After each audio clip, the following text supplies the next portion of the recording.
Good evening, నేను Sunitha. Tea news కి స్వాగతం. బులెటిన్ లో ముందుగా హెడ్లైన్స్ చూద్దాం.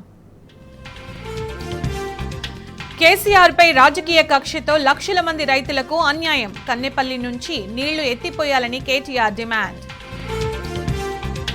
రైతు భరోసాపై ఆంక్షల దిశగా రాష్ట్ర బడ్జెట్. అన్నదాతలను నిండా ముంచారన్న కేసీఆర్.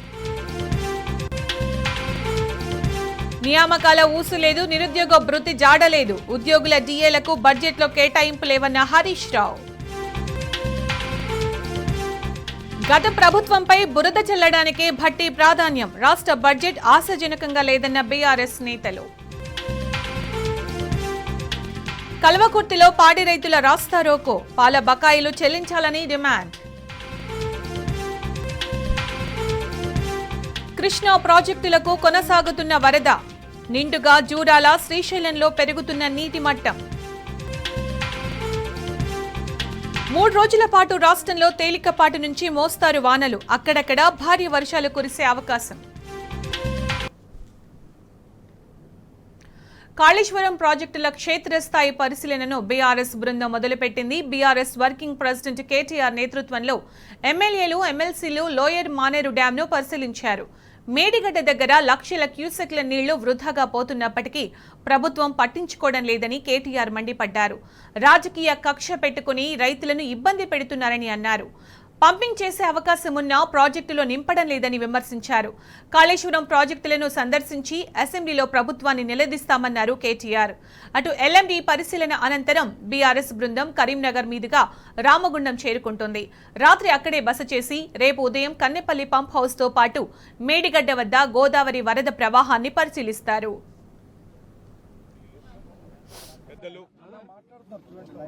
తెలంగాణ తొలి ముఖ్యమంత్రి కేసీఆర్ గారి నాయకత్వంలో మన రాష్ట్రంలో ముఖ్యంగా సాగునీటి రంగంలో ఒక విప్లవాన్ని సృష్టించిన విషయం మీ అందరికీ కూడా తెలుసు. ముఖ్యంగా గోదావరి నది ఏదైతే ప్రతి సంవత్సరం 100 టీఎంసీల నీళ్లు వృధాగా కిందికి సముద్రంలో పోయి కలుస్తూ ఉంటాయో వాటిని ఒడిసిపట్టి ప్రతి నీటి బొట్టును కూడా తెలంగాణలోని బీడు భూములకు మళ్లించాలనే ఒక అద్భుతమైన ఆలోచన చేసి మేడిగడ్డ నుంచి మొదలు పెడితే అన్నారం, సుందిల్లా బరాజులతో సహా ఒక 19 బరాజులు, రిజర్వాయర్లు, పంప్ హౌజులు, 100 కిలోమీటర్ల గ్రావిటీ కాలువలు, 1000 కిలోమీటర్ల పిల్ల కాలువలు, ఓవరాల్ గా చూసుకుంటే ప్రపంచంలోనే అతిపెద్దదైన multi stage lift irrigation project Kaleshwaram రూపంలో కేసీఆర్ గారు నిర్మించడం వల్ల భారతదేశంలోనే తెలంగాణ రాష్ట్రం ధాన్య భాండాగారంగా మారింది. భారతదేశానికే మరి పంజాబ్ను, హర్యానాను తలదన్ని మరి నీటి సమృద్ధిని సాధించడం వల్ల వ్యవసాయ విస్తరణ కూడా అపారంగా జరిగింది. దురదృష్టం మరి మేడిగడ్డలో జరిగిన ఒక చిన్న సంఘటనను పట్టుకుని దానిని భూతద్దంలో చూపెట్టి మొత్తం కాళేశ్వరం ప్రాజెక్టే ఒక విఫల ప్రయత్నంగా చేసే క్రమంలో భాగంగా రేవంత్ రెడ్డి గారి ప్రభుత్వం గత 8 నెలలుగా లక్షలాది మంది రైతుల జీవితాలతో చెలగాటమాడుతా ఉన్నది. సరిగ్గా ఇదే రోజు పోయిన సంవత్సరం ఎక్కడైతే ఈ రోజు మేము నిల్చొని ఉన్నామో లోవర్ మానేర్ డ్యామ్ లో 12 పైచిల్కు టీఎంసీలు ఆనాడు, అంటే సగానికి పైగా కెపాసిటీ ఆనాడు లోవర్ మానేర్ డ్యామ్ లో ఉండేది. సరిగ్గా ఇంకో 5 రోజుల తర్వాత పంపింగ్ అనేది టైం చేయడం వల్ల ఎల్ఎండి 24 టీఎంసీలు కూడా ఆనాడు మేము నింపి రైతుల గుండెల్లో ఒక భరోసా నింపగలిగినాం. కానీ ఈ సంవత్సరం ఇప్పుడే అధికారులతో మాట్లాడుతూ ఉంటే అధికారులు స్పష్టంగా చెప్తా ఉన్నారు, ఇప్పటికి 45% తక్కువ వర్షపాతం నమోదైంది ఈ సంవత్సరం. భవిష్యత్తులో సెప్టెంబర్ మాసం దాకా వర్షాలు కురిసే అవకాశం ఉన్నా దానికి గ్యారంటీ లేదు. కాబట్టి పంపింగ్ అనేది ఇంకా మేము నిర్ణయం తీసుకోలేదు అని అధికారులు చెప్తా ఉన్నారు. ఇవాళ అక్కడ లక్షల క్యూసెక్కుల నీళ్లు కిందికి పోతా ఉన్నాయి ప్రతిరోజు కిందికి గోదావరి నదిలో. మేము అందుకే మా పార్టీ యొక్క శాసనసభ్యులు, శాసన మండలి సభ్యుల ఒక బృందం ఈరోజు అసెంబ్లీ సమావేశాలు ఉన్నప్పటికీ అందరం బయలుదేరి ఇక్కడికి వచ్చి ఇక్కడ ఎండిపోతున్న లోవర్ మానేర్ డ్యాము, దానిపైన ఉన్న మిడ్ మానేర్ డ్యాము, ఆ పైన ఉన్న ఎస్ఆర్ఎస్పీ, అదేవిధంగా ఫ్లడ్ ఫ్లో కెనాల్ మీద ఉన్న వేలాది మోటార్లు, ఇవన్నీ కూడా మరి చూడడానికి, అదేవిధంగా ప్రభుత్వాన్ని డిమాండ్ చేయడానికి రంగనాయక సాగర్ గాని, మల్లన్న సాగర్ గాని, కొండపోచమ్మ సాగర్ గాని, అన్నపూర్ణ రిజర్వాయర్ గాని వీటన్నిటినీ నింపినట్టయితే రైతుల్లో ఒక భరోసా నింపినట్టయితది. సాగునీటి విషయంలో ఒక పూర్తి స్థాయి స్పష్టత రైతులకు వస్తుందనే ఉద్దేశంతో మేము ఈ కాళేశ్వరం సిస్టంలోని రిజర్వాయర్లు, అదేవిధంగా పంప్ హౌజులు వాటి సందర్శనకు బయలుదేరి రాష్ట్ర ప్రభుత్వ దృష్టికి ముఖ్యంగా తీసుకుని ఒక్క విషయం రాదలిచినాం. రైతుల ఆందోళన చెందుతా ఉన్నారు. మీరు రాజకీయపరమైన కక్ష పెట్టుకుని ఇవాళ పంపింగ్ స్టార్ట్ చేయకుండా కాళేశ్వరం స్కీమ్ లో నీళ్లు ఇవ్వకుండా మళ్లీ రేపు ఒకవేళ ఈ తక్కువ వర్షపాతం నమోదైందని లేదా వర్షాలు పడలేదని తద్వారా రిజర్వాయర్లు నిండలేదని చెప్పి మీరు సాకులు చెప్పి రైతులకు రాష్ట్రంలోని మరి ప్రజలందరికీ నష్టం కలిగించే ప్రయత్నం ఏదైతే చేస్తున్నారో ఇది మంచిది కాదు. ఇవాళ కన్నెపల్లి దగ్గర బ్రహ్మాండంగా మీరు పంపు ఆన్ చేస్తే ఈ అన్ని రిజర్వాయర్లు కూడా పైన 90 టీఎంసీలలో ఈరోజు కేవలం అక్కడ 23-24 టీఎంసీలు ఉంది శ్రీరామ్ సాగర్ లో అని చెప్తున్నారు. తర్వాత మిడ్ మానేర్ లో 5 టీఎంసీలు ఉన్నది, ఎల్ఎండిలో 5 టీఎంసీలు అంటే 140 టీఎంసీలకు గాను ఈరోజు కేవలం మనకు 35 టీఎంసీలు కూడా నిండి లేదు. ఒక పెద్ద ఎత్తున పంపింగ్ చేసుకునే అవకాశం వెసులుబాటు ఉంది. దాంతో పాటు మీరు మల్లన్న సాగర్ లో 50 టీఎంసీలు, కొండపోచమ్మ సాగర్ లో 15 టీఎంసీలు నింపితే కేవలం రైతులకే కాదు హైదరాబాద్ మహానగరానికి కూడా రేపటి మంచినీళ్లకు గాని మార్గమధ్యంలో ఉండే వేలాది గ్రామాలకు, ఇతర జిల్లాలకు, నియోజకవర్గాలకు కూడా మంచినీటికి కూడా ఇబ్బంది లేకుండా మనం రేపటికి మేనేజ్ చేసుకునే అవకాశం ఉంటుంది. ఎన్నిటినీ పక్కన పెట్టి రాజకీయపరమైన కక్ష, కేసీఆర్ గారిని బద్నాం చేయాలని చెప్పి మీరు 8 నెలలుగా చేసిన ప్రయత్నం అందరికి కనబడతానే ఉంది. మేడిగడ్డ మేడి పండు అయిపోయిందని, మేడిగడ్డ ఏదో కొట్టుకపోతుందని, లక్షల కోట్లు కొట్టుకపోయినాయని మీరు చేసిన ప్రచారాలన్నీ ఉత్తివే అని చెప్పి స్పష్టంగా తేలిపోయింది. ఇవాళ మా శాసనసభ్యుల బృందం, మా శాసన మండలి సభ్యుల బృందం మేమందరం కూడా క్షేత్రస్థాయి పరిశీలనకు వచ్చి ఎండుతున్న రిజర్వాయర్లు, మండుతున్న రైతుల గుండెలు ఇవన్నీ శాసనసభ సమావేశాల్లోనే మీ దృష్టికి తేవాలన్న ఉద్దేశంతోనే మా పార్టీ అధినాయకులు కేసీఆర్ గారి ఆదేశం మేరకు, గంగుల కమలాకర్ గారి సూచన మేరకు మేమందరం కూడా రావడం జరిగింది. తప్పకుండా రైతుల పక్షాన రాష్ట్ర ప్రభుత్వాన్ని శాసనసభ సమావేశాల్లోనే నిలదీస్తాం, అడుగుతాం. ఎందుకు పంపింగ్ చేయడం లేదు? ఇవాళ దాదాపు 10 లక్షల క్యూసెక్కుల నీళ్లను తట్టుకొని, వరదను తట్టుకొని మేడిగడ్డ బ్రహ్మాండంగా టీవీగా నిలబడి ఉంది. అందుకే మేమనేది రాజకీయాలు వదిలిపెట్టండి, ఎలక్షన్లు అయిపోయినాయి, ఇంకా కూడా రాజకీయ ప్రయోజనాల కోసం, రాజకీయం కోసం ఇవాళ రైతుల జీవితాలతో చెలగాటం ఆడవద్దని చెప్పి కూడా రేవంత్ రెడ్డి గారికి, ప్రభుత్వానికి విజ్ఞప్తి చేస్తూ అధికారులతో మా సంప్రదింపులు కొనసాగుతాయి. అవసరమైతే అన్ని రిజర్వాయర్లు పోతాం. ఈరోజు కేవలం ఎల్ఎండికి వచ్చినాము, రేపు ఉదయం కన్నెపల్లి పంప్ హౌస్ పోతా ఉన్నాం, అదేవిధంగా మేడిగడ్డ బరాజ్ పోతా ఉన్నాం. అక్కడ కాళేశ్వరం వాతావరణం అనుకూలిస్తే అన్ని కూడా రేపు మధ్యాహ్నం లోపల చేసి మళ్లీ శాసనసభ సమావేశాలకు తిరిగిపోతాం. పాత్రికేయ మిత్రులకు కూడా విజ్ఞప్తి, దయచేసి రైతుల వెతలను, ఎండుతున్న రిజర్వాయర్లను కూడా మీరు కూడా దయచేసి ప్రభుత్వ దృష్టికి వచ్చే విధంగా మీరు కూడా ఈ అంశానికి ప్రాచుర్యం కల్పించాలి, ప్రచారం కల్పించాలని చెప్పి కూడా విజ్ఞప్తి. Thank you sir. అంటే ఇప్పుడున్న దశలో ఆ నీరు ఫ్లోటింగ్ ఉంది కదా, ఈ టైంలో పంపింగ్ చేసే అవకాశం ఉంటుందా? రేపు కన్నెపల్లి పంప్ హౌస్ దగ్గర ఈ టైంలో కాదు బ్రదర్, 40,000 క్యూసెక్కులు దాటితే ఎప్పుడైనా పంప్ చేయొచ్చు. ఇప్పుడు అక్కడ 10 లక్షల క్యూసెక్కుల నీళ్లు కిందికి వృధాగా పోతున్నాయి, వందలాది టీఎంసీల నీళ్లు కిందికి పోతున్నాయని చెప్పి ఇంజనీర్లే చెప్తా ఉన్నారు. ప్రభుత్వ ఆదేశాలు రాలేదని చెప్తున్నారు. కాబట్టే మేము ప్రభుత్వాన్ని కోరుతున్నాం, వెంటనే రివ్యూ చేయండి, చేసి రైతుల గుండెల్లో భరోసా నింపండి. ఎప్పుడైనా చిన్న ఇదేం పెద్ద అర్థం కాని ముచ్చట కాదు బ్రదర్.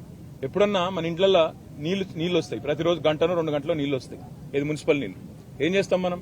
ఇంట్లుండే బిందెలని నింపుకుంటాం, ఇంట్లుండే కుండలని నింపుకుంటాం, డ్రమ్ములు నింపుకుంటాం, పెట్టుకుంటాం. ఎందుకు? వచ్చేది 1-2 గంటలో కాబట్టి దెబ్బన నింపుకొని పెట్టుకుంటాం. మేం చెప్పేది కూడా కదే, కిందికి ఉత్తగా పోతున్నాయి నీళ్లు, వాటిని పంపు చేసి మొత్తం ఎస్ఆర్ఎస్పీ నుంచి మనం కట్టిన కాళేశ్వరంలో కట్టుకున్న రిజర్వాయర్లన్నీ నింపుకుంటే 240 పైచిలకు టీఎంసీల నీళ్లను ఆపుకోవచ్చు. 240 టీఎంసీలు అంటే 24 లక్షల ఎకరాలకు నీళ్లు ఇవ్వచ్చు. ఒక టీఎంసీతో 10,000 ఎకరాలకు నీళ్లు ఇవ్వచ్చు. నీళ్లున్నాయి, తప్పకుండా వెంటనే నింపి పెట్టండి అని చెప్తున్నాం. అంతకంటే ఇలా బేసిజాలకు పోవాల్సిన అవసరం లేదు. మేము చెప్పినాం కాబట్టి చేయొద్దు అనే ఆలోచన వద్దు, రైతుల కోసం చేయమని ప్రభుత్వాన్ని కోరుతున్నాం.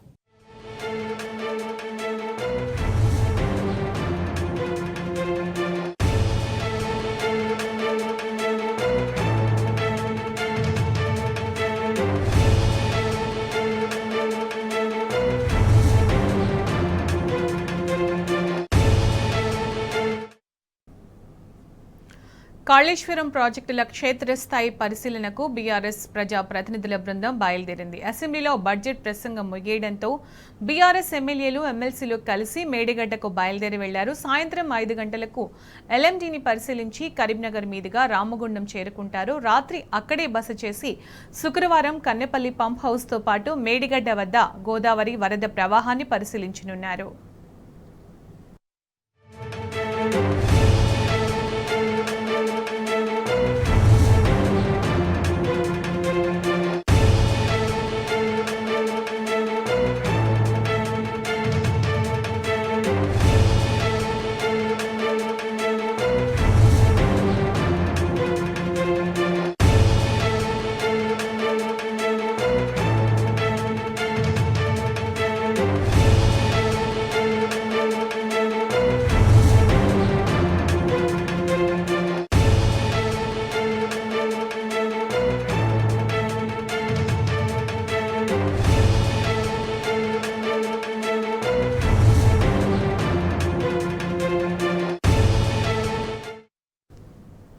ఇక బీఆర్ఎస్ నేతల పర్యటనకు సంబంధించిన పూర్తి సమాచారం మా ప్రతినిధి లివిల్ అందిస్తారు. లివిల్.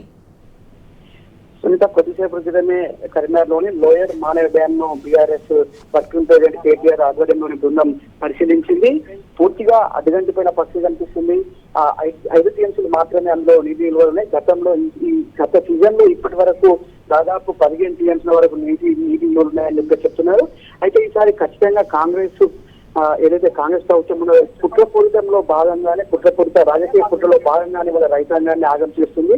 రైతాంగాన్ని ఇబ్బందులు పెట్టి కాంగ్రెస్ పార్టీ కాంగ్రెస్ ప్రభుత్వం కంగరం కట్టుకుందని చెప్పేసి కూడా చెప్తున్నారు బీఆర్ఎస్ వర్కింగ్ ప్రెసిడెంట్ కేటీఆర్. అంతేకాకుండా ఇవాళ లక్షల క్యూసెక్ల నీరు ఇవాళ గంగపాలు చేస్తున్న కాంగ్రెస్ ప్రభుత్వం ఎందుకు లిఫ్ట్ చేయట్లేదని చెప్పేసి కూడా అడుగుతున్నారు. ఇటు శ్రీపాద ఎల్లంపల్లి కావచ్చు, ఇటు బిగ్ మానేరు, లోయర్ మానేరుతో పాటు ఇటు అన్నపూర్ణ, అనంతసాగర్, సాగర్, కొండపోచమ్మ సాగర్లకు నీళ్ళు ఇచ్చినట్లయితే లక్షలాది ఎకరాలకు సాగునీరు అందుతుంది. దీంతో రైతాంగం అంతా కొంత విముక్తి పొందుతారు. ఇప్పటికే 45% లోటు వర్షపాతం నమోదైందని చెప్పేసి కూడా ఇప్పటికే ఐఎండీ చెప్తున్నట్లు కూడా ఇక్కడ అధికారులు చెప్తారని చెప్పేసి కూడా బీఆర్ఎస్ వర్తించారని చెప్పారు. ఇప్పటికైనా ప్రభుత్వం మొండి తనని వీడి ఇప్పటికైనా రాష్ట్ర రైతాంగాన్ని దృష్టిలో పెట్టుకొని నీళ్లు లిఫ్ట్ చేయాలని చెప్పేసి కూడా చెప్తున్న పరిస్థితి కనిపిస్తుంది. ఇవాళ ఏదైతే రాష్ట్ర రైతాంగం దృష్టిలో పెట్టుకొని మొత్తం చూసినట్లయితే ఇవాళ మూడు ప్రాజెక్టులు ఈ ప్రాజెక్టులు ఏవైతే ఉన్నాయో వీటన్నింటినీ కూడా నీటితో నింపినట్లయితే ఇవాళ లక్షల ఎకరాలు సాగవుతుంది. రాష్ట్రం సుభిక్షంగా ఉంటుంది. నాడు అన్నపూర్ణగా ఉన్న రాష్ట్రం ఇవాళ మరోసారి దివాలా తీసే పరిస్థితి తీసుకొస్తుంది కాంగ్రెస్ ప్రభుత్వం అసమర్థత అని చెప్పేసి కూడా బీఆర్ఎస్ పార్టీ ఆరోపిస్తుంది. ఇట్టి పరిస్థితిలో మేము నీటిని లిఫ్ట్ చేసే వరకు కూడా మేము పోరాటం చేస్తాం. ఖచ్చితంగా ఇవాళ ఏదైతే ఈ ప్రాజెక్టులు అన్ని ఉన్నాయి, ఖచ్చితంగా నింపుకునే బాధ్యత మాపై ఉంది.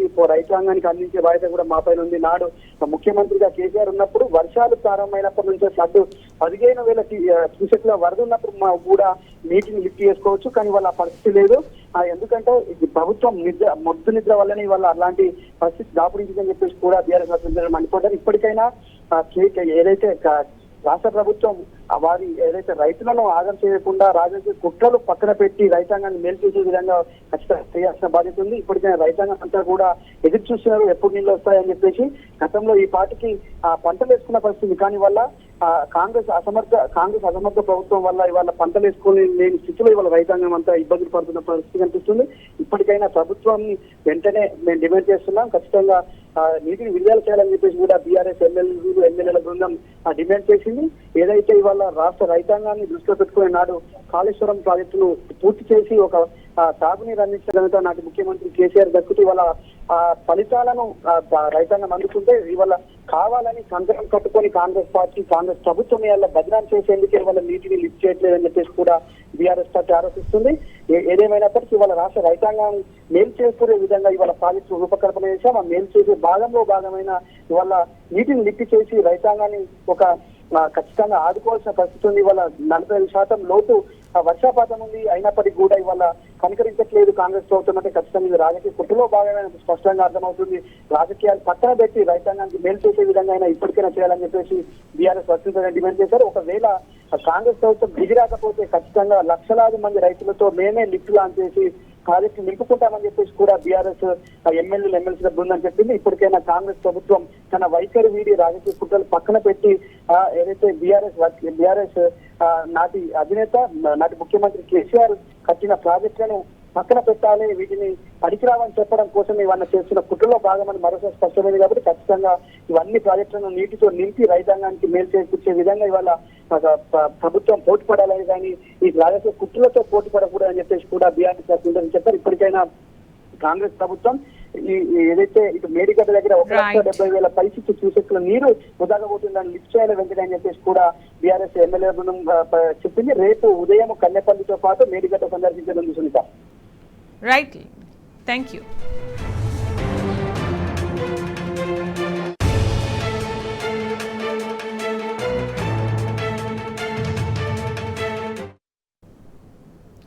ఇక భద్రాచలం వద్ద గోదావరి దోబూచులాడుతోంది. ఎడతెరిపి లేకుండా వర్షాలకు గత కొద్ది రోజులుగా వరద ప్రవాహం అంతకంతకు పెరుగుతూ తగ్గుతూ వస్తోంది.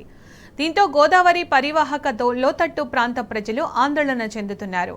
మంగళవారం ఉధృతంగా పెరిగి 51.6 అడుగులకు చేరి 3వ ప్రమాద హెచ్చరికకు చేరువలో ప్రవహించింది. నిన్న వరద తగ్గి 45 అడుగుల వద్ద ప్రవహించిన గోదావరి మళ్లీ క్రమంగా పెరుగుతూ ప్రస్తుతం 48.2 అడుగుల వద్ద ప్రవహిస్తోంది. దీంతో అధికారులు మళ్లీ 2వ ప్రమాద హెచ్చరిక జారీ చేశారు.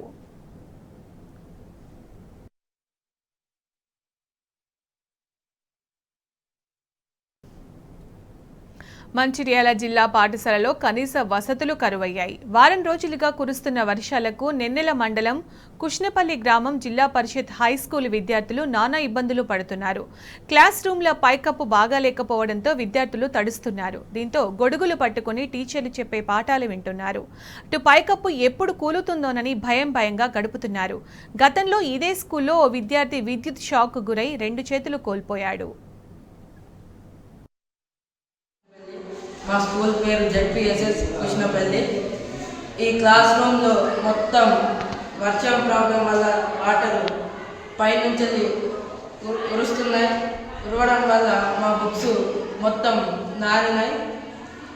ఈ క్లాస్ రూమ్ అభివృద్ధి చేయాలని జెడ్పీఎస్ఎస్ కృష్ణపల్లి స్కూల్ వాళ్ళందరూ కోరుకుంటున్నారు.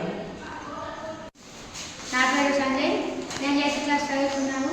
మా ఊరు కృష్ణపల్లి, మండలం జిల్లా మంచిర్యాల. జెడ్పీఎస్ఎస్ కృష్ణపల్లి నుంచి వెళ్ళి మా క్లాస్ కురవడం వల్ల మా బుక్స్ అన్ని నానినాయి. మా క్లాస్ అభివృద్ధి చేయాలని జెడ్పీఎస్ఎస్ కృష్ణపల్లి వారిని కోరుకుంటున్నాను. ఇటీవల కురుస్తున్న ఏకధాటి వర్షాలతో బొగ్గు ఉత్పత్తికి అంతరాయం ఏర్పడింది. పెద్దపల్లి జిల్లా రామగుండం సింగరేణి సంస్థ సంబంధించిన 4 ఓపెన్ కాస్ట్ ప్రాజెక్టులలో గత 5 రోజుల నుంచి ఉత్పత్తి రవాణాకు విఘాతం కలుగుతోంది. రోజుకు 4 ఓపెన్ కాస్ట్ గనులలో సుమారు 50,000 టన్నుల బొగ్గు ఉత్పత్తితో పాటు విద్యుత్ పరిశ్రమలకు బొగ్గు రవాణా కూడా చేయలేని పరిస్థితి ఏర్పడింది. 5 రోజుల పరిధిలో 2.5 లక్షల టన్నుల బొగ్గు ఉత్పత్తికి ఆటంకం ఏర్పడింది. ప్రాజెక్టులలో వరద నీరు చేరుకోవడంతో అక్కడి పనులు అక్కడే నిలిచిపోయాయి. భారీ యంత్రాలు సైతం కదలలేని స్థితికి నెలకొంది.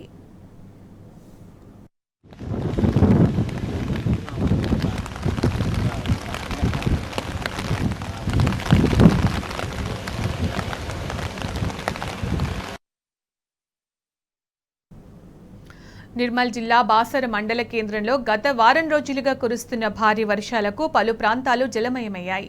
భారీ వర్షాలకు వాగులు వంకలు పొంగి పొర్లుతున్నాయి. రోడ్లపై మోకాలి లోతు నీరు చేరడంతో వాహనదారులు ప్రజలు తీవ్ర ఇబ్బందులు పడుతున్నారు.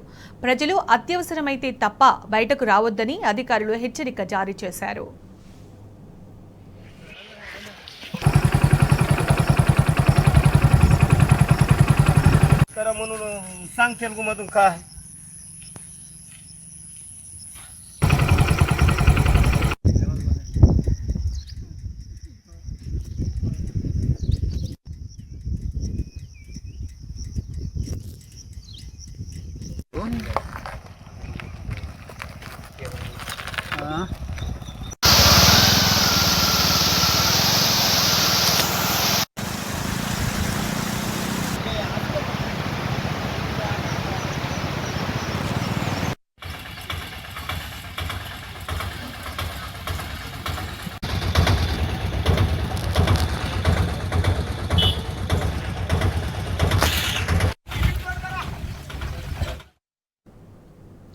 ఇవి బులెటిన్ విశేషాలు. నమస్తే.